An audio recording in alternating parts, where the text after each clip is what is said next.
বাজারে গেছিলাম গলদা চিংড়ি কিনতে, কিন্তু গলদা চিংড়ি আর কিনতে পারলাম না গো। দাম শুনে একদম কানে হাত দিয়ে দিলাম, আর বুকটাও ধক ধক করে উঠলো। কারণ গলদা চিংড়ি তো আজকে খেলে চলবে না, আমাকে তো আবার পুরো সপ্তাহ পুরো মাসেরটাও কথাটাও তো ভাবতে হবে।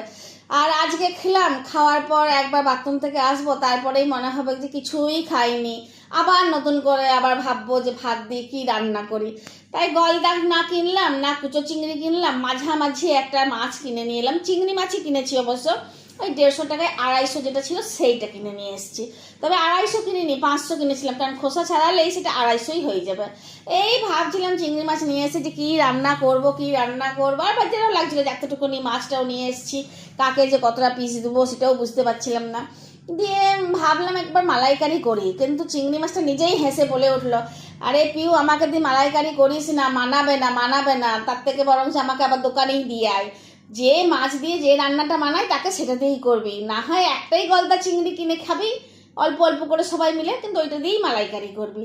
তাই অবশেষে আমি আলু পেঁয়াজ রসুন আদা বেটে নিলাম, সব মানে কুচি করে কেটে, টমেটো কুচি করে কেটে বেশ ভালো করে মশলা কষিয়ে আলু ভেজে চিংড়ি মাছ ভেজে একটা চিংড়ি মাছের মশলা কষা করলাম।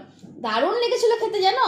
কারণ খাবার তো সেই একটাই ব্যাপার না, যে যেন খেতে ভালো হয়, ভাতটা যেন আমরা মনে তৃপ্তি এনে খেতে পারি। তো সেই রকমই হয়েছিল। আর কালারটা দেখছো, কালারটা দেখেই বুঝতে পারছো যে রান্নাটা কত সলিড হয়েছে আমার। আর বলতে না কেউ বুঝতেও পারেনি যে কাকে কটা চিংড়ি মাছ দিয়েছি। যাই হোক, খেতে এত অপূর্ব হয়েছিল, কেউ চিংড়ি মাছ আর গোনেনি।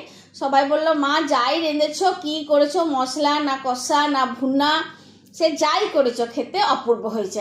তো তোমাদেরকে বলছি শুনে রাখো ভালো করে, যে চিকেন কষা খেয়েছো, মটন কষা খেয়েছো, ডিম কষা খেয়েছো, মাছ কষা খেয়েছো, আলু দিয়ে চিংড়ি মাছের কষাটা পেঁয়াজ রসুন আদা বাটা দিয়ে করে খেয়ে দেখো, তাহলে বুঝতে পারবে যে আমি সত্যি বলছি না মিথ্যা বলছি।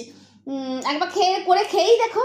আর পারলে একটা লাইক শেয়ার কমেন্ট করে দিও। তাহলে আজকে আসি, কালকে আবার একটা নতুন রান্না নিয়ে চলে আসবো তোমাদের সামনে। ধন্যবাদ।